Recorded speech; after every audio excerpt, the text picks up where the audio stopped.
पहचानता हूँ। इसको ये काबिल तवज्जो बात है। अरे अली, मैं मक्का में उस पत्थर और उस पहाड़ी को जानता हूँ कि अभी मैंने ऐलाने नबुव्वत नहीं किया था, वो मुझ पर दुरूद व सलाम क्या कहने, सुभान अल्लाह, बहुत खूब, बहुत खूब, सुभान अल्लाह। भेजता था। अच्छा, इसमें ये लफ्ज़ बहुत काबिल तवज्जो इस हदीस के टुकड़े में कि मैं उसे पहचानता हूँ। है क्या कहने, बहुत खूब, सुभान अल्लाह। जो है और यही नुक्ता तलब बात है, और यही वो नुक्ता है जो आपको समझाना चाहता हूँ कि मेरे नबी क्या इरशाद फरमाए कि मैं उस पत्थर को पहचानता हूँ, उस पत्थर को पहचानता हूँ। ये कितनी बड़ी बात है, पहचानता हूँ, यानी मेरे रसूल उस पत्थर को भी नहीं भूले जो मेरे नबी पर सलाम भेजता है। क्या कहने, मुस्तफा जब अपने प्यारे आका पर दुरूद व सलाम भेजेंगे तो कल क़यामत के दिन मुस्तफा करीम जब हमको देखेंगे तो कहेंगे मेरा क्या कहने, सुभान। नारे तकबीर, नारे रिसालत, उलमाए अहले सुन्नत, नारे तकबीर, नारे रिसालत, सुभान अल्लाह, सुभान अल्लाह, बहुत खूब, माशाअल्लाह, सुभान अल्लाह। ये बात आपको समझ में आए कि हमें दुरूद व सलाम कितना पढ़ना चाहिए। इतना बड़ा फायदा होगा कि जब मेरे आका भूले तो हम गुनाहगारों को कहाँ भूलेंगे। अगर हम दुरूद पाक पढ़ेंगे, सलात व सलाम पढ़ेंगे तो हमारे नबी क़यामत के दिन हमको भी नहीं भूले। इसलिए मैं बता रहा हूँ कि जितना ज्यादा हो सके, नौजवान बच्चे हैं जाते हैं मोबाइल में जुट जाते हैं, लगे रहते हैं मोबाइल के ऊपर। अब तो नौजवानों को छोड़ो, बूढ़े भी मोबाइल में पिक्चरें देखते रहते हैं। अरे यार, कम से कम अब जिंदगी के इस मरहले में हो तो करो तो ये करो, क्या करो तो मुस्तफा करीम पे दुरूद। क्या कहने, सुभान अल्लाह, सुभान अल्लाह। के नाम के नरमे गुनगुनाओ। मेरे आका सल्लल्लाहु अलैहि वसल्लम की आमद के सिलसिले में जानते हो कि जब भी मैंने सोचा था कि तमहीद कुछ और लेकर चलूंगा, लेकिन अब मिजाज कुछ तब्दील हो गया। जब कभी भी कहीं भी जुल्म और सितम ने अपने पंजे गाड़े तारीख इस्लामी में नबी करीम सल्लल्लाहु अलैहि वसल्लम की आमद से पहले, जब भी कहीं जुल्म और सितम हुआ है, कौम गुमराहियत के दलदल में फंसी है, तो ये अल्लाह रब्बुल इज्जत की सुन्नत इलाहिया रही है कि उनकी रुश्द व हिदायत के लिए अल्लाह ताला ने पैगंबरों और रसूलों को भेजा। बेशक जब भी वो गुमराहियत के रास्ते को इख्तियार किया लोगों ने, अक़वाम मिलन साबिक़ा ने जब भी गुमराहियत के रास्तों को इख्तियार किया तो अल्लाह ताला ने उनकी हिदायत के लिए रसूलों को भेजा, नबियों को भेजा। बेशक ये सिलसिला दराज होता हुआ हजरत इब्राहीम अलैहिस्सलाम तक पहुंचा। हजरत इब्राहीम अलैहिस्सलाम कौन है? अल्लाह अकबर, हमारे आपके आका मौला सल्लल्लाहु अलैहि वसल्लम के जद्दे अमजद हैं। क्या कहने, सुभान अल्लाह। जद्दे अमजद हैं और नबी करीम हजरत इब्राहीम अलैहिस्सलाम अल्लाह के खलील थे, अल्लाह के दोस्त थे। अल्लाह के एक हुक्म पर फौरन लब्बैक कहते हुए हर चीज कुर्बान करने के लिए बेशक हो जाते थे। जब अल्लाह ताला ने फरमाया कि ऐ इब्राहीम, अब तुम अपने लफ्ज़े जिगर को ले जाओ, जो सबसे प्यारा लफ्ज़े जिगर है, जो इस्माइल है मेरा, उसे ले जाओ और अपनी प्यारी रफ़ीक़ा हयात हाजिरा को ले जाओ और फला मकाम पर छोड़ दो। वो मकाम कौन सा? अल्लाह अकबर, कुरान कहता है कि वो ज़ी ज़रा मकाम गैर ज़ी ज़रा, जहाँ पर ना आग, जहाँ पर ना घास उगती है, ना पानी है, ना चश्मा है, कुछ भी नहीं है, ना हरियाली है, कुछ नहीं है। हज़रत इब्राहीम उठते हैं और अपनी रफ़ीक़े हयात और अपने नूरे नज़र रखते जिगर हज़रत इस्माइल को वहाँ छोड़कर चले आते हैं। अल्लाह अकबर। फिर जानते हैं कि नबी करीम सल्लल्लाहु अलैहि वसल्लम का जो सिलसिले नसब है हज़रत इस्माइल अलैहिस्सलाम से मुंतकिल होता हुआ हज़रत अदनान तक पहुँचता है। लेकिन समझाना ये चाहता हूँ कि हज़रत इब्राहीम ने मकाम गैर ज़ी ज़रा में अपने लफ्ज़े जिगर को, अपनी रफ़ीक़े हयात को छोड़ दिया। किसके लिए? अल्लाह की रज़ा चाहने के लिए, अल्लाह की खुशनुदी के लिए छोड़कर चले आए। वहाँ पर ना पानी है, ना खाने की चीज है, ना सब्जा है, ना घास है, ना चश्मा है, कुछ भी नहीं है। उधर से कबीले का गुजर होता है जिसका नाम है जुरहुम, बनी जुरहुम का कबीला गुजरता है। तो वहाँ पर परिंदे आबे ज़मज़म के बाद का वाक़या है। मैं मुख्तसर कर रहा हूँ, इस चीज को समेट कर बयान कर रहा हूँ, इसलिए मुझे विलादत मुस्तफा की तरफ अपनी बात लाना है। बनी जुर्हुम का कबीला गुजरता है, परिंदों को उड़ते हुए देखता है तो कहते हैं कि हमें ऐसा लग रहा है कि ये परिंदे यहाँ चहचहा रहे हैं, यहाँ कहीं पर पानी जरूर मौजूद है, वरना ये परिंदे यहाँ हमें नजर ना आते। लोगों ने कहा कि ये मकाम गैर की जरा है, ये वादी मक्का है, यहाँ पर पानी आनी नहीं मिल सकता है, ये तो सहरा और रेगिस्तान है, यहाँ पानी नहीं है। कहाँ नहीं, परिंदे की चहचहाहट बता रही है कि पानी यहीं कहीं मौजूद है। लोग पहाड़ी से दूसरी पहाड़ी की तरफ जब उतरे तो देखा कि वहाँ पर एक चश्मा जारी है जिसे चश्मा आबे ज़मज़म कहा जाता है। वहाँ पर एक औरत अपने नूरे नजर को अपनी गोद में लेकर बैठी हुई है। अल्लाह अकबर और कबीला बनी जुर्हुम वहाँ पर पहुँचता है और हज़रत हाजरा से अर्ज करते हैं कि हमें इजाजत दे दी जाए कि आप अगर इजाजत दें तो हम यहीं पर आबाद हो जाए, लेकिन पानी आप ही की मिल्कियत रहेगा, ये ज़मज़म का चश्मा आप ही की मिल्कियत में रहेगा। हज़रत हाजरा राजी हो जाती हैं। हज़रत इस्माइल उनफान शबाब की मंजिलें आहिस्ता आहिस्ता तय करते हैं और फिर जवान हो जाते हैं। कबीला बनी जुर्हुम भी वहीं पर आबाद होता है, उसकी भी आबादियां बढ़ती हैं। फिर हज़रत इस्माइल अलैहिस्सलाम की शादी उसी कबीले बनी जुर्हुम की एक औरत के साथ में हो जाती है। कुछ अरसे के बाद हज़रत इब्राहिम अलैहिस्सलाम सोचते हैं कि लाओ अब अपनी रफ़ीक़ा हयात से मिल आऊं, अपनी वफ़ाशियार बीवी से मिल आऊं, अपने नूरे नज़र को देख कर आ जाऊं। जब वहाँ पहुँचते हैं तो हज़रत हाजरा रज़ी अल्लाह तआला अन्हा का इंतकाल हो चुका होता है और हज़रत इस्माइल अलैहिस्सलाम घर में मौजूद नहीं होते, कहीं चले जाते हैं। अल्लाह अकबर। हज़रत इब्राहिम जब पहुँचते हैं तो हज़रत इस्माइल अलैहिस्सलाम की ये जो पहली बीवी थी कबीले बनी जुर्हुम से, इन्होंने हज़रत इब्राहिम अलैहिस्सलाम को उस तरीके से मेहमान नवाजी नहीं की जिस तरीके से करनी चाहिए थी। तो हज़रत इब्राहिम अलैहिस्सलाम शाम को जब वापस होने लगे तो आपने इरशाद फरमाया हज़रत इस्माइल की बीवी से कि सुनो, जब तुम्हारे शौहर इस्माइल वापस आ जाए तो उनसे बताना कि फला शक्लो सूरत का शख्स आया था, फला शक्लो सूरत का शख्स आया था और उसने कहा है कि तुम अपनी दहलीज को बदल दो।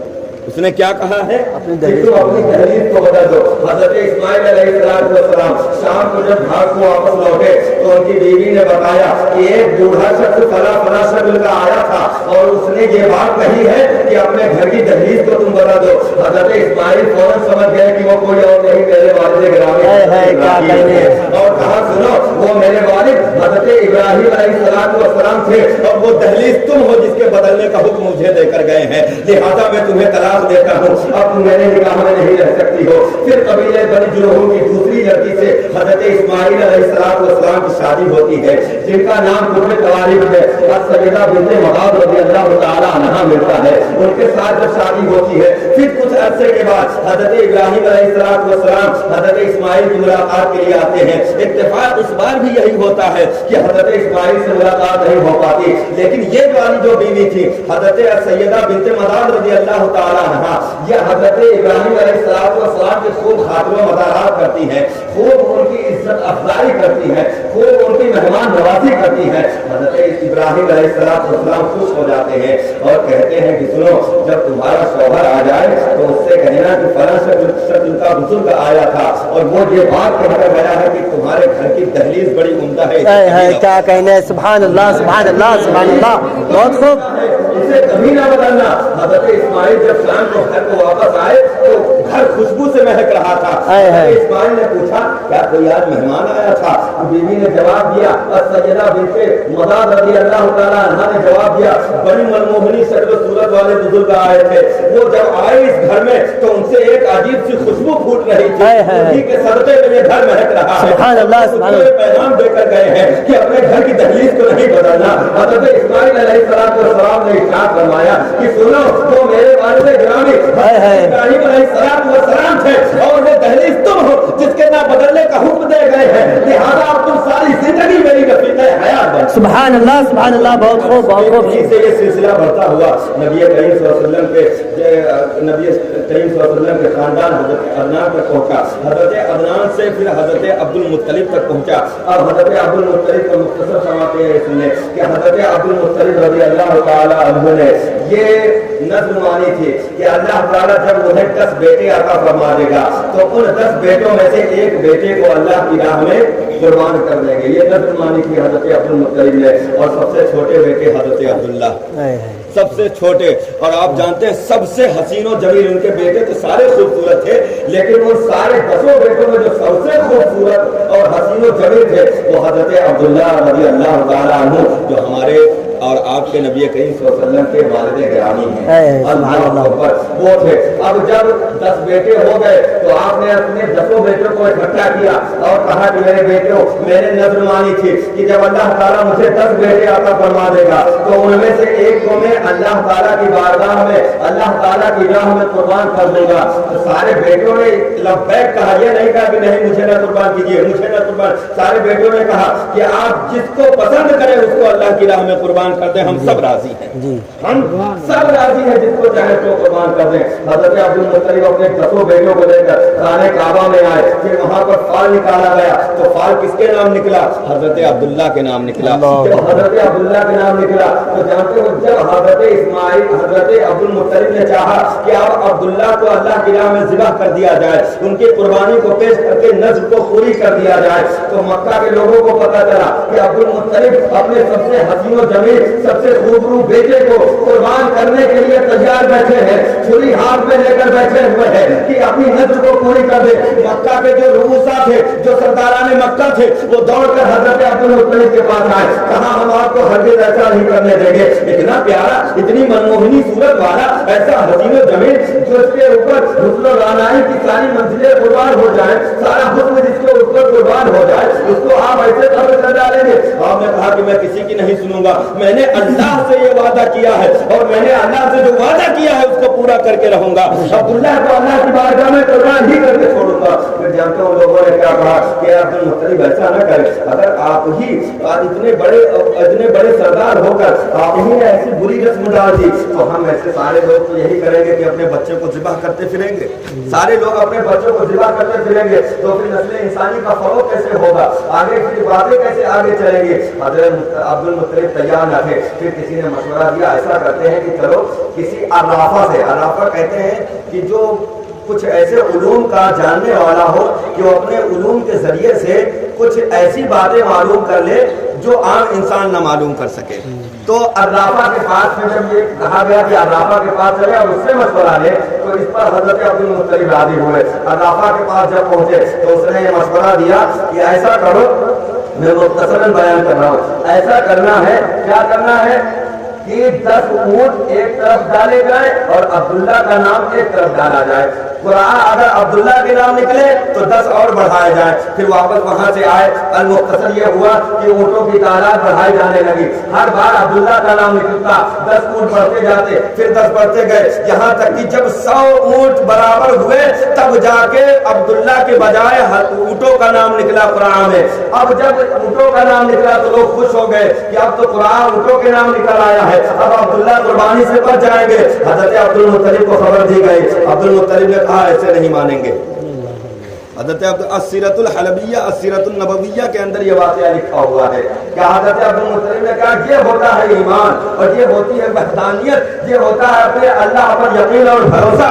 हज़रत अब्दुल मुत्तलिब ने कहा ऐसे नहीं मानूंगा मैं कि एक ही बार निकल आया तो मैं अल्लाह की राह में अब्दुल्ला को ना कुर्बान करूं। नहीं, सुनो, 3 बार कुरान निकाला जाए, जब 3 बार कुरान अब्दुल्ला ऊँटों के नाम निकलेगा तब जाके मैं ऊँटों की कुर्बानी पेश करूंगा। अल्लाह को यही मंजूर था। 3 बार कुरान डाला गया, 3 मरतबा ऊँटों के नाम निकला, फिर उन 100 ऊँटों की कुर्बानी दी गई। हजरत अब्दुल मुत्तलिब ने ऐलान आम फरमा दिया कि सुनो, आज जिसको जितना चाहिए ऊँटों का गोश्त लेकर चला जाए, किसी के लिए कोई रोकथाम नहीं है, किसी के लिए कोई रोकथाम नहीं है, जिसका जितना जी चाहे उतना ले जाए। अल्लाह अकबर। अब जब हजरत अब्दुल्ला कुर्बानी से बच गए तो हजरत अब्दुल मुत्तलिब के दिल में ये ख्याल आया कि आप अपने इस हुस्न जमाल वाले बेटे के लिए किसी ऐसी बीवी का इंतखाब किया जाए जो इसी की तरह पारसा। क्या कहने, सुभान अल्लाह, सुभान अल्लाह, बहुत खूब। बेटे की तरह मुत्तकी और परहेजगार हो। अल मुख्तसर ये कि हजरत अब्दुल मुत्तलिब हजरत आमिना रज़ी अल्लाह ताला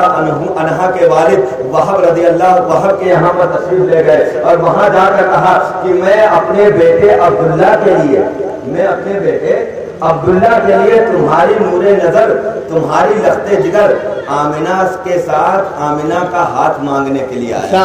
अब्दुल्ला के लिए آمینہ کا ہاتھ مانگنے آیا ہوں. وہ تو پہلے سے تیار بیٹھے تھے. اور پھر حضرت عبداللہ کے حسن کا عالم یہ تھا کہ مکہ کی ساری لڑکیاں جو کنواری لڑکیاں تھیں وہ ایک بار دیکھنے کے لیے تڑپا کرتی تھی کہ عبداللہ کو ایک بار دیکھ لیں. وجہ کیا تھی؟ اس لیے کہ حضرت عبداللہ کی پیشانی میں نور محمدی کی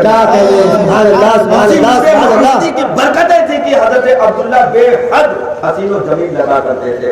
اللہ اکبر. الغرض ہوتا یہ ہے کہ حضرت آمینہ رضی اللہ تعالی عنہا کے ساتھ حضرت عبداللہ رضی اللہ تعالی عنہ کا نکاح ہو جاتا ہے. پھر کیا ہوتا ہے کہ ابھی نور مصطفیٰ منتقل ہی ہوتا ہے کس کے؟ حضرت آمینہ رضی اللہ تعالی عنہا کے شکم مبارک میں کہ آپ تجارت کی غرض سے ملک شام جاتے ہیں. واپسی آپ کو بخار آتا ہے اور مدینہ منورہ میں پہنچتے پہنچتے آپ ان کا وہاں پر ننیال تھا حضرت عبداللہ کا, وہیں پر ٹھہرتے ہیں اور اسی بخار ہی میں مبتلا رہ کر آپ انتقال کر جاتے ہیں. ابھی نبی کریم صلی اللہ علیہ وسلم کی ولادت نہیں ہوئی ہے, ابھی اپنے ماں کے پیٹ ہی میں ہے. تو جانتے ہو جو حضرت عبداللہ کا انتقال ہوتا ہے فرشتے اللہ تعالیٰ کی بارگاہ میں عرض کرتے ہیں. کیا عرض کرتے ہیں کہ مولا آج تیرا حبیب یتیم ہو گیا. اللہ اللہ تیرا حبیب یتیم ہو گیا ہے. تو جانتے ہو اللہ تعالیٰ نے کیا ارشاد فرمایا اس واقعے پر جب فرشتوں نے عرض کیا کہ اے ہمارے پروردگار عالم آج تیرا حبیب یتیم ہو گیا. جب حضرت عبداللہ کا انتقال ہو گیا تو جانتے ہو اللہ تعالیٰ نے کیا ارشاد فرمایا کہ تم یہ ساری باتیں چھوڑو کہ میرا حبیب کیا ہو گیا, یہ سب چھوڑو, یہ سمجھو کہ میں اس کا مددگار ہوں. یہ اللہ تعالیٰ نے فرشتوں سے فرمایا میں اس کا مددگار ہوں, میں اس کا معاون ہوں, میں ہی اس کو کفایت کرنے والا ہوں اور میں ہی اس کی پرورش کرنے والا ہوں. تمہارا کام یہ ہے. یہ بات قابل توجہ ہے. یہ جو آگے علماء کرام نے اور علماء سیر نے لکھی ہے کہ اللہ تعالیٰ نے یہ باتیں تو فرشتوں سے فرمائی لیکن آخری کے دو لفظ جو ہیں وہ قابل توجہ اور ہمارے لیے لائق عمل بھی ہے. اللہ تعالیٰ نے آگے فرشتوں سے ارشاد فرمایا کہ یہ ساری باتیں چھوڑو کہ میرا حبیب یتیم ہو گیا, میں اس کا محافظ ہوں, میں اس کا معاون ہوں, میں اس کے لیے کافی ہوں, میں اس کی کفایت کرنے والا ہوں. تمہارا کام یہ ہے کہ میرے حبیب پر درود پاک کیا کہنے سبحان اللہ سبحان اللہ کہ میرے حبیب پر درود پڑھتے رہو اور میرے حبیب کے نام سے برکتیں حاصل کرو. سبحان اللہ سبحان اللہ ماشاء اللہ. اس واقعے کے قابل توجہ ہے. تو اس سے پتہ کیا چلا کہ ہمیں اور آپ کو جتنا زیادہ ہو سکے جو رب ہو کر فرشتوں کو حکم دے رہا ہے کہ میرے حبیب پر کثرت کے ساتھ درود پڑھو اور آگے کام یہ کرنا ہے کہ نام محمد صلی اللہ علیہ وسلم پڑھا کرو. اس سے تمہیں اللہ تعالیٰ برکتوں سے نوازے. بے شک سبحان اللہ سبحان اللہ بہت خوب ماشاء اللہ. اور دوسری روایت میں ہے جو حضرت امام جعفر صادق رضی اللہ تعالیٰ عنہ سے مروی ہے کہ پھر نبی کریم صلی اللہ علیہ وسلم کے والد گرامی کا جب انتقال ہو گیا تو فرشتوں نے جب یہ بات عرض کی کہ مولا تیرا حبیب آج یتیم ہو گیا ہے تو امام جعفر صادق سے لوگوں نے پوچھا کہ اس میں حکمت کیا تھی. امام جعفر صادق رضی اللہ تعالیٰ عنہ سے لوگوں نے پوچھا کہ حضور اس میں کیا حکمت تھی کہ اللہ تعالیٰ نے اپنے حبیب کو یتیمی کی حالت میں پروان چڑھایا, کیونکہ 6 برس کی عمر میں والدہ کا بھی انتقال ہو گیا یتیمی کی حالت. تو جانتے ہو حضرت امام جعفر صادق رضی اللہ تعالیٰ عنہ نے یہ بات ارشاد فرمائی کہ اس میں بہت حکمتیں ہیں. اس میں بہت حکمتیں ہیں جن میں سے پہلی حکمت یہ ہے کہ اپنے حبیب کو یتیمی میں اس وجہ سے پرورش فرماؤں گا کہ میرے حبیب پر کسی کا احسان نہ رہ جائے. جو جیسے ہم ہیں بڑے ہو گئے جوان ہو گئے اب ہمارے والدین کا ہم پر حق آ گیا, ہمارے والدین کا ہم پر حق آ گیا کہ ہم ان کی خدمت کریں. یہ حق ہے ہم پر واجب حق ہے. لیکن نبی کریم صلی اللہ علیہ وسلم یتیمی ہی کی حالت میں والدین چلے بسے. نبی کریم صلی اللہ علیہ وسلم کے والدین اس دنیا فانی سے رخصت ہو گئے اس لیے کہ نبی کریم صلی اللہ علیہ وسلم پر کسی کا احسان نہ رہے.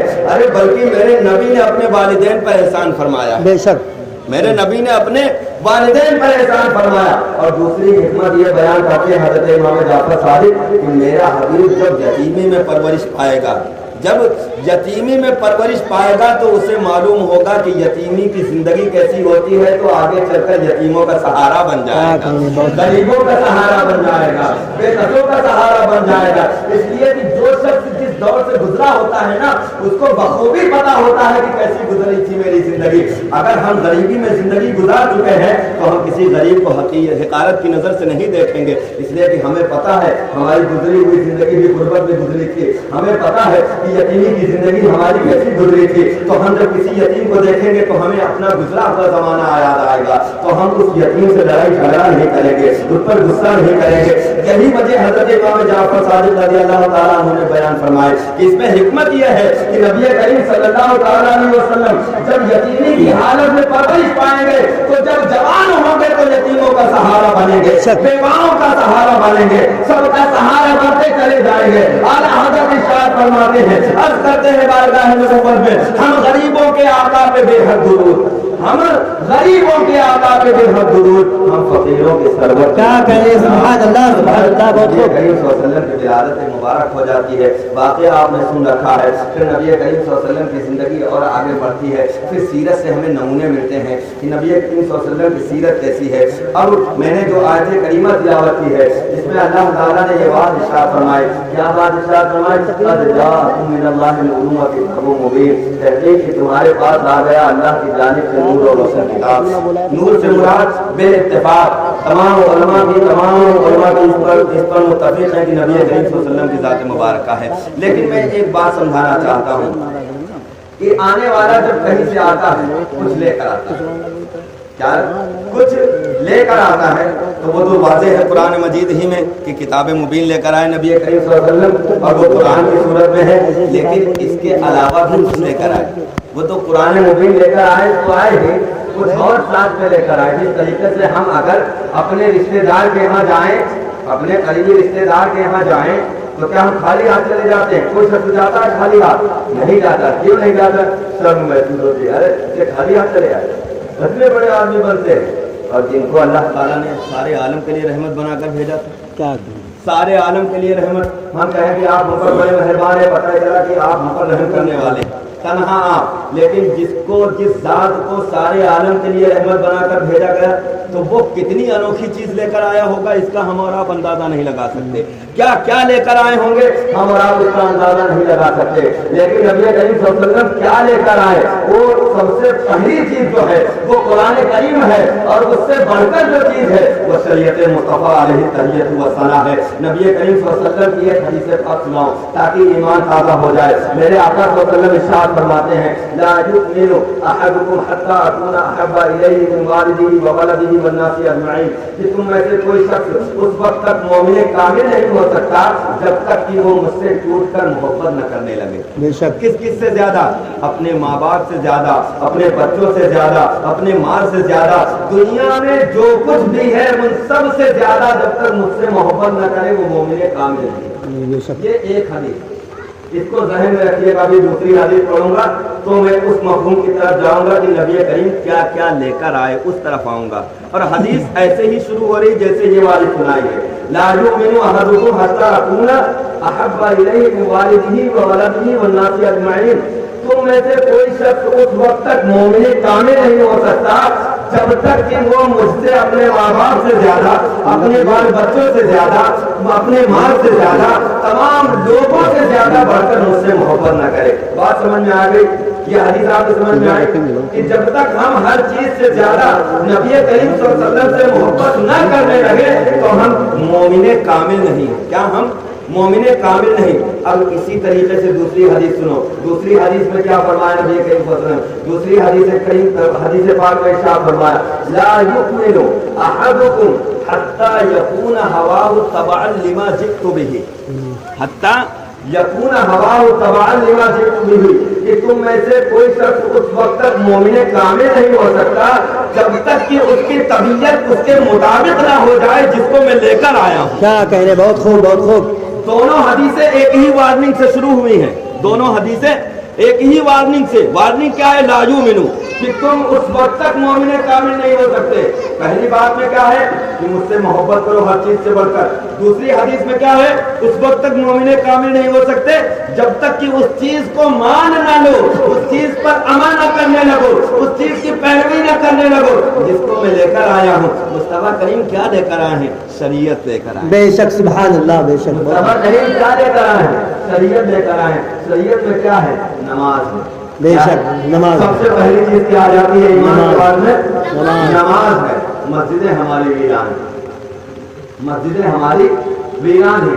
یہ ایک بات. تو ہمیں اور آپ کو کیا چاہیے کہ ہم اس وقت تک مومن کامل نہیں ہوں گے جب تک نبی کریم صلی اللہ علیہ وسلم کی شریعت پر عمل کرنے والے نہ ہو جائیں. تو ہمیں چاہیے کہ ہم اپنے ایمان کو اگر مکمل کرنا چاہتے ہیں تو نماز پڑھنا شروع کر دیں. بے شک. کیا کریں؟ نماز پڑھنا شروع کر دیں. اور جب نماز پڑھنا شروع کر دیں گے تو کیا فائدہ ہوگا؟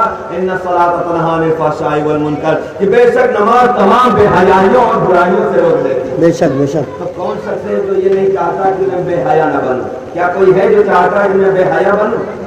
اگر کوئی ہے تو ہاتھ اٹھا دے. کوئی نہیں چاہتا نا. تو جب یہ چاہتے کہ میں بے حیا نہ بنوں, نماز پڑھنا شروع کر دو, نماز تمہیں بے حیائی سے بچا لے گی. بے شک. اور ہر شخص یہ چاہتا ہے کہ میں برائی نہ کروں, نماز پڑھنا شروع کر دو, نماز برائی سے بچا لے گی. یہ ایک بات. لیکن کیا نبی کریم صلی اللہ علیہ وسلم صرف نماز لے کر آئے تھے اور بہت ساری چیز لے کر آئے تھے؟ اس نے معاشرہ بھی لے کر آئے. بے شک. اس نے معاشرہ لے کر آئے کہ معاشرے میں ہمیں کیسے رہنا چاہیے. کسی اعرابی نے پوچھا نبی کریم صلی اللہ علیہ وسلم کے, ایک صحابی نے پوچھا, یا رسول اللہ, لوگوں میں سب سے اچھا شخص کون ہے؟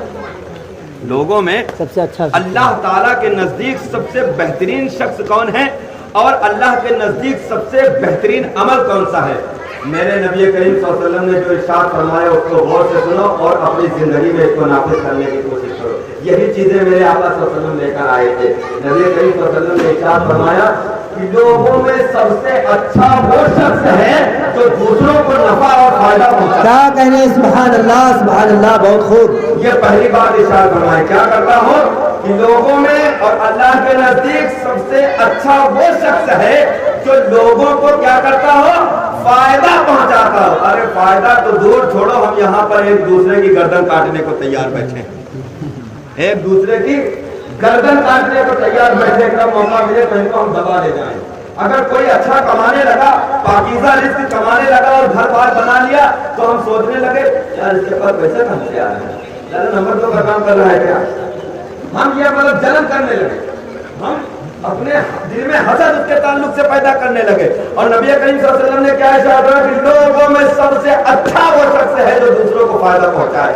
آپ میں سے کتنے لوگوں نے نبی کریم صلی اللہ علیہ وسلم کی ولادت کی خوشی میں دوسرے غریب لوگوں کو فائدہ پہنچایا؟ کسی نے ہاتھ اٹھا رہے کہ میں نے آج 12 ربیع النور تھا نا, جلوس محمدی میں نکلا تھا تو فلاں غریب کے گھر گیا تھا, اس کو 50 روپے میں دے کر آیا ہوں. کوئی ہاتھ نہیں اٹھانے والا مجھے معلوم. اور یہ یہی کا معاملہ نہیں ہے, یہ ہر جگہ کا معاملہ. لیکن جب باتیں علماء کرام ہم کو بتائیں تب ہمیں چاہیے کہ جاننے کے بعد تو عمل کرنا شروع کرے. پہلا وہ شخص جو اللہ کے یہاں سب سے محبوب ہے کون ہے؟ جو لوگوں کو فائدہ پہنچائے. دوسرا شخص کون ہے؟ میرے آقا ارشاد فرماتے ہیں دوسرا وہ شخص اللہ کے یہاں محبوب ہے جو کسی کی تکلیف کو دور کر دے. کیا کہنے, سبحان اللہ, سبحان اللہ, بہت خوب. کتنے لوگ ہیں جو بیواؤں کی تکلیفوں کو دور کرتے ہیں, کتنے لوگ ہیں جو غریبوں کا سہارا بن جاتے ہیں, کتنے لوگ ہیں جو یتیموں کا سہارا بن جاتے ہیں. ارے میرے نبی کی تو حدیث یہ ہے کہ اگر یتیم کا بچہ جا رہا ہے, یتیم بچہ جا رہا ہے, وہ یتیم ہے, آپ اس کے سر پر محبت سے ہاتھ پھیر دے. میرے آقا ارشاد فرماتے ہیں کہ جتنے بالوں پر ہاتھ پھر جائے گا ان بالوں کے برابر اللہ تعالیٰ نیکیاں نامہ اعمال. سبحان اللہ. نعرے تکبیر, نعرے رسالت, سرکار کی آمد, جشن عید میلاد النبی, نعرے تکبیر, نعرے رسالت. سبحان اللہ, سبحان اللہ.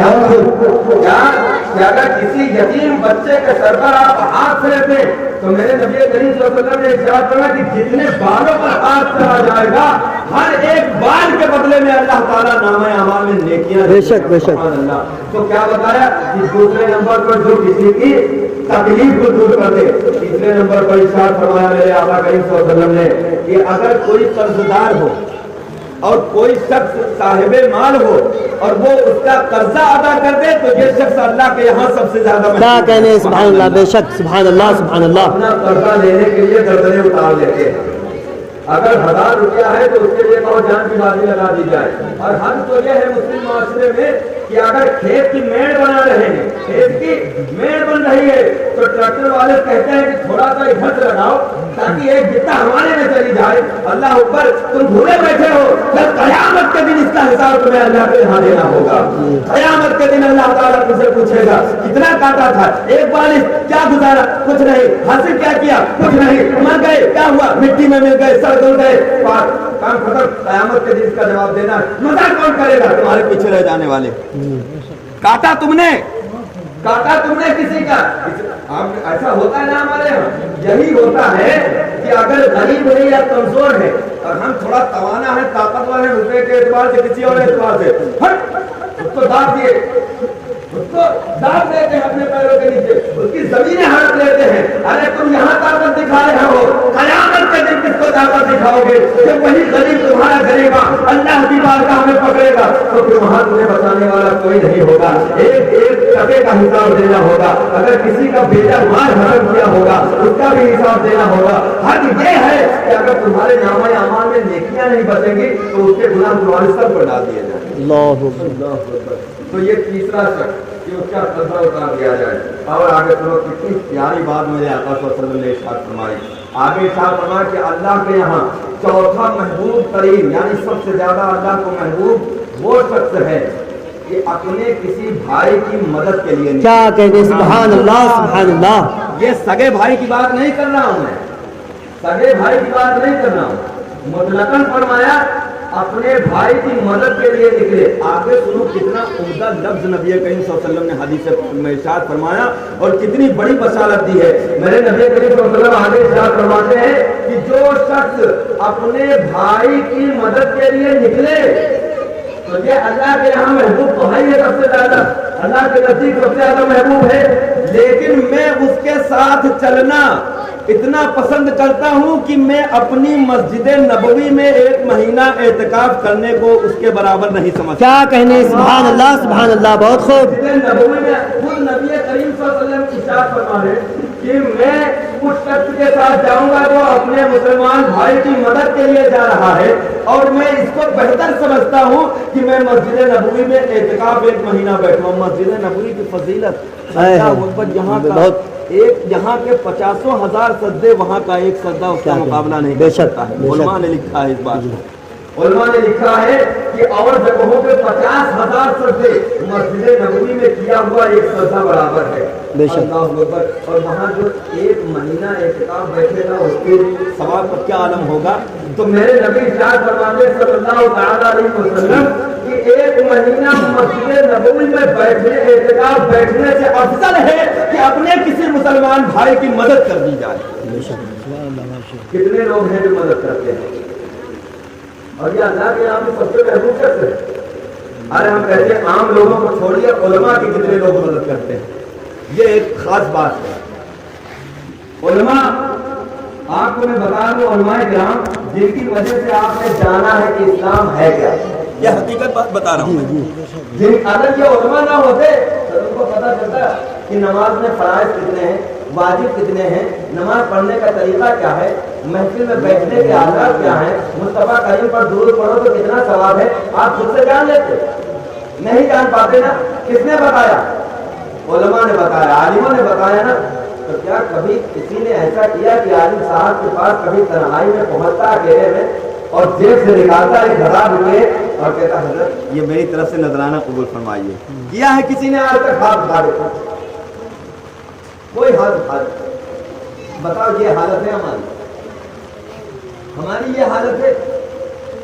نبی کریم صلی اللہ علیہ وسلم نے یہی بات حدیث پاک میں کہ جو اپنے مسلمان بھائی کی مدد کے لیے جائے تو مسجد نبوی میں 1 مہینہ اعتکاف کرنے سے افضل ہے. اور میں یہ کہہ رہا ہوں کہ اگر آپ کسی عالم کی مدد کے لیے نکلیں تو کتنا افضل ہوگا اس کو میں نہیں بیان کر سکتا. بالکل میں نہیں بیان کر سکتا ہوں، بلکہ نبی کریم صلی اللہ علیہ وسلم کی حدیث को समझा दूंगा।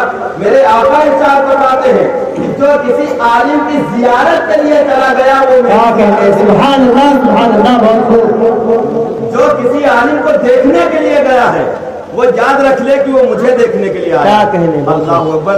अब जब तुम किसी आलिम की जियारत के लिए जाओ, इतना बड़ा इनाम रसूल करीम सल्लल्लाहु अलैहि वसल्लम अता फरमाए कि आपको वही मकाम मिल जाए कि नबी करीम सल्लल्लाहु अलैहि वसल्लम की जियारत की है, तो कभी ये भी तो सोचो यार इन लोगों का 5,000 रुपए में कैसे काम चलता होगा। महीने में 5,000 रुपए में ये कैसे गुजारा करते हैं? आपका होता है? हम आपसे पूछे कि आपको गुजारा होता है? आप करना भैया यहाँ तो सऊदी कमा रहे हैं 30-30,000 40-40,000 रुपए कमा रहे महीना, गुजार बसर नहीं हो रहा।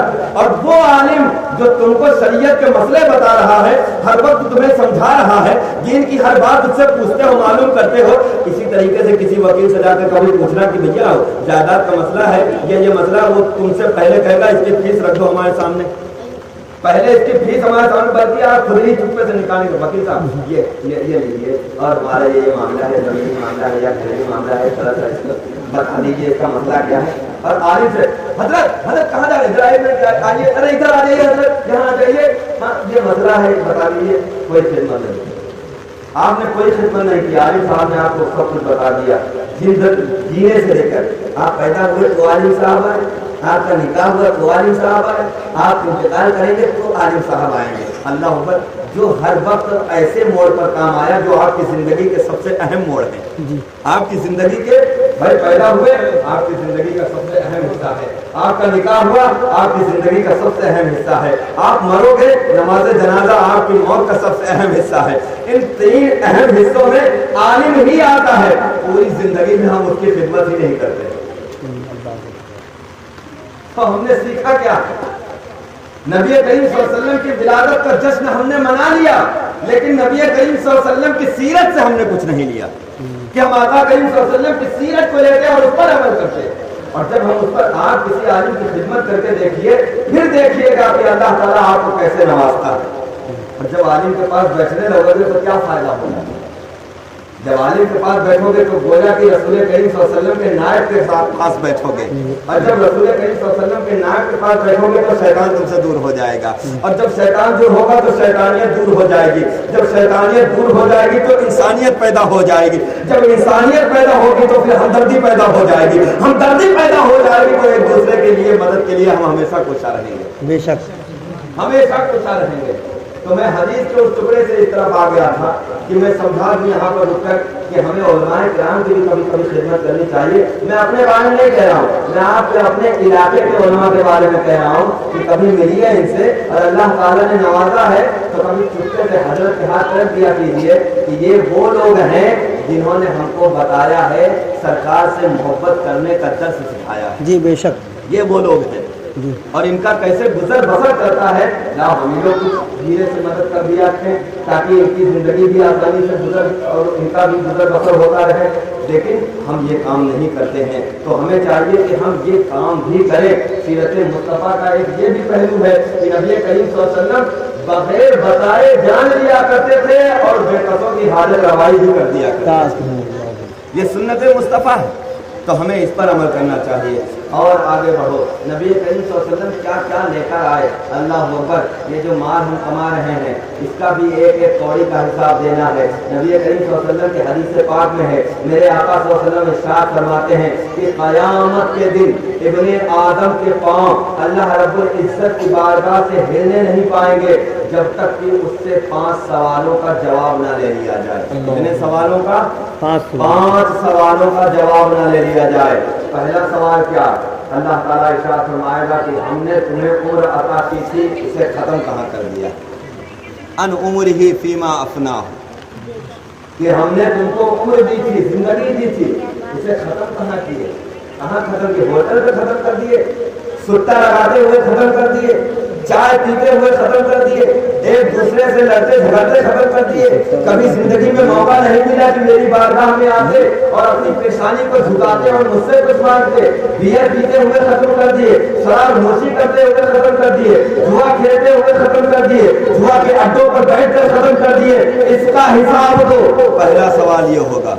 और फिर जो सबसे अहम मरहला है, अल्लाह अकबर, अन शबाबिही फीमा अबला, नौजवानों से सवाल होगा कि तुमने अपनी जवानी कहाँ गलाई थी, तुमने अपनी जवानी कहाँ खपाई थी, कहाँ। आजकल तो बहुत सारे लड़के मोबाइल में व्यस्त रहते हैं, मोबाइल पर न जाने कैसी कैसी पिक्चरें देखते हैं, कैसी कैसी पिक्चरें अपलोड करते हैं। अब तो बियर का दौरा हो गया है हमारे माशरे में, हर 100% में से 80% बच्चे बियर पीने लगे हैं। क्या यही मुस्तफा जाने रहमत लेकर आए थे, यही शरीयत लेकर आए थे, यही पैगाम हमारे लिए लेकर आए थे? तो नौजवानों, हमें यहाँ पर सोचना है कि हमें अपनी जवानी को बेहतर बनाना है, ऐसी जवानी बनाना है कि मुस्तफा की गुलामी में गुजार देना है, मुस्तफा करीम के नाम के नगमे गुनगुनाते हुए गुजार देना है। अब तक जो जिंदगी गुजरी हम अहद करें कि पिछली जो गुजर गई, लेकिन आगे जो गुजारेंगे गुलामाने मुस्तफा। बेशक बेशक, सुभान अल्लाह, बेशक। जानते हो नबी करीम सल्लल्लाहु अलैहि वसल्लम की बारगाह में एक हबशी नौजवान आया, नबी करीम सल्लल्लाहु अलैहि वसल्लम की बारगाह में एक हबशी नौजवान आया और उसने अर्ज किया, इस बात को बहुत गौर से सुनिए, उसने अर्ज किया, या रसूलल्लाह सल्लल्लाहु तआला अलैहि वसल्लम, क्या मैं जब जब गुनाह करता था, पहले तो उसने ये पूछा, या रसूलल्लाह सल्लल्लाहु तआला अलैहि वसल्लम, मैं बहुत गुनहगार हूँ, लेकिन अगर मैं अपने गुनाहों से तौबा कर लूं तो क्या अल्लाह ताला मुझे माफ फरमा देगा? तो मैंने नबी करीम सल्लल्लाहु अलैहि वसल्लम ने इरशाद फरमाया कि अगर तुम सच्ची तौबा कर लो तो रब्बे करीम तुम्हें माफ फरमा देगा। सुभान अल्लाह। अगर सच्ची तौबा कर लो, गुनाह चाहे जितने किए हो, सच्ची तौबा कर लो, उसके बाद गुनाह न करो तो अल्लाह ताला तुम्हारे सारे गुनाह माफ फरमा देगा। फिर उसने अर्ज किया, या रसूलल्लाह सल्लल्लाहु अलैहि वसल्लम, क्या मैं जब जब गुनाह करता था अल्लाह ताला मुझे देख रहा था? अल्लाह, ये जुमला दिल को लगता था। जब मैं मुताला कर रहा था इस वाक़े का तो ये जुमला मेरे दिल को लगा कि क्या मैं जब जब गुनाह कर रहा था अल्लाह ताला मुझे देख रहा था। नबी करीम सल्लल्लाहु अलैहि वसल्लम ने इरशाद फरमाया, हाँ, तुम जब जब गुनाह करते थे, चाहे जहाँ करते थे, साथ कोठरी के अंदर करते थे, जमीन के अंदर घुस के करते थे, कहीं भी करते थे, लेकिन अल्लाह ताला मुझे देख रहा था। अल्लाह अकबर, अल्लाह अकबर। हम और आप गौर करें कि हम जब जब वो उसका कितना सादा सवाल, अल्लाह अकबर, कि दिल तरफ जाता है सवाल को और उसके जवाब को सुनकर, यार अल्लाह में जब जब गुनाह करता था अल्लाह ताला मुझे देख रहा था। नबी करीम सल्लल्लाहु अलैहि वसल्लम इरशाद फरमाया, हाँ, तुम जब जब गुनाह करते थे ना तो अल्लाह तुम्हें देख रहा था।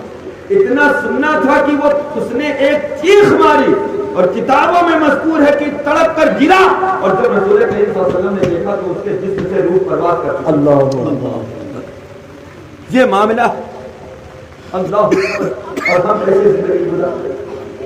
कभी हमारे मन में लम्हे के लिए ख्याल नहीं आया, हमारे सहन में ये बात नहीं आई कि हम ये गुनाह कर रहे हैं, जमाना तो नहीं देख रहा है, कोई नहीं देख रहा है, लेकिन वो रब्बे कदीर जिसने मुझे पैदा किया है वो तो देख रहा है। कभी आया ये ख्याल? और ये ख्याल आते ही कभी हमने उस गुनाह को छोड़ दिया? अगर छोड़ देते तो अल्लाह ताला मग़फ़िरत फरमा देता। और ये तारीख में वाक़या लिखा है, बनी इस्राइल में एक शख्स था जिसका नाम था अल-किफ़्ल। क्या नाम था? अल-किफ़्ल नाम था। उसकी कोई रात ऐसी नहीं थी जो गुनाहों से लबरेज ना। एक दिन एक औरत को राजी करता है जो बड़ी खूबसूरत थी, एक लड़की को राजी किया पैसे वगैरह देकर, बड़ी हसीन और जमील और बड़ी खूबसूरत थी। रात हुई, तन्हाई हुई, वो लड़की उसके घर गई, पहुंची, उसके बच्चे भी थे छोटे छोटे, लेकिन वो कहते हैं कि पेट बड़ी जालिम थी। किसी ने कहा है कि भरा हो पेट तो संसार जगमगाता है, भरा हो पेट तो संसार जगमगाता है, लगी हो भूख तो ईमान जगमगाता है। अल्लाह। औरत राजी हो गई, उसके पास गई रात को। रात की तन्हाई में जब अल-किफ़्ल उससे करीब होने लगा तो उसने कहा, ठहर जाओ। उस औरत ने क्या कहा?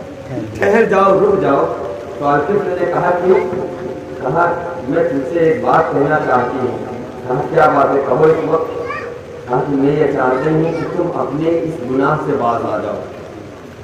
तो अल-किफ़्ल ने कहा कि मेरी तो सारी रातें ऐसे बसर होती रही और मैंने तुमको इसका मुआवजा भी दिया है, अब तुम कह रही हो कि इससे बाज आ जाओ। तो कहा कि क्यों कह रही हो, वजह क्या है और तुम्हारे बदन पर ये कभी क्यों तारी है? तो उसने कहा कि मुझे मेरा रब याद आ रहा है, मैंने कभी जिंदगी में ये गुनाह नहीं किया है لیکن آج پیٹ کی وجہ سے اپنے بچوں کی وجہ سے یہ گناہ کرنے پر مجبور ہو گئی ہوں. میں تمہیں اللہ کا واسطہ دیتی ہوں کہ خدا را اس گناہ سے باز آ جاؤ, اللہ تعالیٰ ہماری مغفرت فرما دے گا. الکفل کے اوپر نہ جانے اس عورت کی باتوں میں کیسا اثر تھا کہ الکفل کے دل پر اس کی باتیں اثر کر گئیں. اثر کر گئی تو الکفل نے کہا کہ اچھا جیسے آئی ہو ویسے ہی چلی جاؤ, جیسے آئی ہو ویسے ہی چلی جاؤ. یہ واقعہ نبی کریم صلی اللہ علیہ وسلم اپنے صحابہ سے بتلا رہے ہیں, بنی اسرائیل کا واقعہ ہے. اللہ اکبر. الکفل اس عورت کے جانے کے بعد رونے لگتے ہیں, بیٹھ کر رونے لگتے ہیں, آنسو آنکھوں سے جاری ہیں, اور یہ سوچ سوچ کر رو رہے ہیں کہ یہ عورت آج پہلی مرتبہ یہ گناہ کرنے جا رہی ہے اور اس قدر رو رہی تھی. میری تو پوری زندگی کی راتیں اسی گناہ میں بسر ہوتی رہی ہیں. پروردگار عالم میرا کیا بنے, میرا کیا حال ہوگا پروردگار عالم. تو جانتے ہو روتے روتے صبح جب ہوئی تو الکفل کا انتقال ہو گیا. الکفل کا انتقال ہو گیا تو لوگوں نے جب دیکھا جا کر تو اس کے دروازے کے اوپر لکھا ہوا تھا کہ اللہ تعالیٰ نے الکفل کے تمام گناہوں کو معاف فرما دیا. سبحان اللہ, بولیے سبحان اللہ. کس بات پر؟ کیا الکفل نے کوئی عبادت کی؟ کوئی عبادت کا موقع ملا اسے؟ نہیں نا. صرف اپنے گناہوں سے سچی توبہ کر لی رب کی بارگاہ میں, آنسوؤں کا نذرانہ پیش کر کے, تو اللہ تعالیٰ نے اتنے بڑے گنہگار کو بخش دیا. بے شک. تو اس لیے ہمیں اپنی زندگی کو نیک راستوں پر ڈالنا کی کوشش کرنی چاہیے. تو دوسرا سوال یہ ہوگا کہ ہم نے تمہیں جوانی دی تھی, کہاں کھپا دی تھی, کہاں گلائی تھی. اور پھر تیسرا سوال ہوگا کہ تم نے مال حاصل کہاں سے کیا تھا اور خرچ کہاں کیا تھا. یہ وہ سوال ہے کہ جب تک ان کا جواب اللہ تعالیٰ آپ سے لے نہیں لے گا, آپ اس کی بارگاہ سے ہٹ نہیں سکتے. یہ حدیث پاک ہے میرے آقا صلی اللہ علیہ وسلم کی. مال ہم کہاں سے حاصل کرتے ہیں؟ کبھی کسی کا دبا لیا مال, کبھی کسی کا ہضم کر گئے, کسی سے قرض لیا اس کو واپس نہیں دیا. یہی سب چل رہا ہمارے معاشرے میں. تو اللہ تعالیٰ پوچھے گا کہ کہاں سے حاصل کیا, تو کیا جواب دو گے کہ فلاں کی زمین دبا لی تھی, فلاں کا کھیت ہڑپ لیا تھا, فلاں کا قرض لیا تھا اس کو واپس نہیں دیا تھا, فلاں نے امانت میرے پاس رکھی تھی میں نے اس میں خیانت کر دی تھی. اللہ اکبر. ان سب سے ان سارے سوالوں کا جواب آپ کو دینا ہوگا. اور پھر یہ بھی پوچھے گا کہ وہ مال اچھا جو حاصل کیا تھا اسے خرچ کہاں کیا تھا. جوا کے اڈوں پر, شراب خانوں پر, میخانوں پر, یا زناکاری میں, یا کسی اور دعوت گناہ جس کی طرف آپ کو مائل کیا گیا اس کی طرف مائل ہو کر آپ نے ان پیسوں کو خرچ کیا تھا. یہ سارے سوال ہوں گے. جس کے پاس جتنا زیادہ مال ہوگا نا اتنا ہی زیادہ اس کو حساب دینا ہوگا. جتنا زیادہ مال ہوگا تو ایک ایک پائی کا حساب ہے نا, ایک ایک پائی کا حساب دینا ہوگا. اور آخری بات نبی کریم صلی اللہ علیہ وسلم نے ارشاد فرمایا کہ اللہ تعالیٰ پوچھے گا کہ ہم نے جو تم کو علم دیا تھا اس علم پر عمل کتنا کیا تھا. تو تم نے علم حاصل کیا تھا اس پر عمل کتنا کیا تھا. اب آپ لوگ ہو سکتا ہے خوش ہو رہے ہو کہ اب تو عالموں کی بات آ گئی کہ عالم صاحب نے کتنا علم حاصل کیا اور کتنی نمازیں پڑھی, کتنے وقت مسجد میں نظر آئے. ہاں یہ بھی پوچھا جائے گا, اس میں کوئی شک نہیں, کیونکہ اصل علم تو عالموں کو ملا ہے. اور پوچھا ضرور جائے گا کہ یہ علم جو تم نے حاصل کیا تھا, میرے مصطفیٰ کریم کا دین جو سیکھا تھا, اس پر تمہارا عمل کتنا تھا. لیکن جو عالم تمہیں بتاتے رہتے ہیں یہ بھی در حقیقت علم ہی دے رہے ہیں. یہ کیا ہے؟ یہ علم دے رہے ہیں. تو یہ جو عالم بارہا آپ کو بتاتے ہیں کہ نمازیں پڑھا کرو, کسی کا حق نہ مارا کرو, کسی کا مال نہ دبایا کرو, یہ در حقیقت آپ کو علم دے رہے ہیں. آپ سے بھی سوال ہوگا کہ میرے نبی کریم صلی اللہ علیہ وسلم کے جو علماء تھے, جو وارث تھے مجھے شریعت کے, انہوں نے تم کو مصطفیٰ کریم کی شریعت کے مسائل بتائے تھے, طریقہ بتایا تھا, حدیثیں بتائی تھی, ان کو سن کر تم نے ان پر کتنا عمل کیا تھا. یہ سارے سوال ہوں. کامیاب وہی ہوگا جو ان تمام سوالوں کے جواب دے دے گا, تب جا کے کہیں رب کی بارگاہ سے ہٹنے کا حکم ملے گا. تو مسلمانوں, ہمیں اور آپ کو چاہیے کہ ہمیں جتنا زیادہ ہو سکے بڑھ چڑھ کر نیک کاموں میں بھی حصہ لیں, ساتھ میں اپنی زندگی کو سنواریں, نبی کریم صلی اللہ علیہ وسلم پر بے پناہ درود پاک پڑھیں, اور بالخصوص نمازیں پنجگانہ کی کوشش کریں. بالخصوص نمازیں پنجگانہ کی کوشش کریں. اس کا فائدہ یہ ہوگا کہ جب آج ہم نماز پڑھیں گے تو ہمارے بچے ہم کو دیکھیں گے تو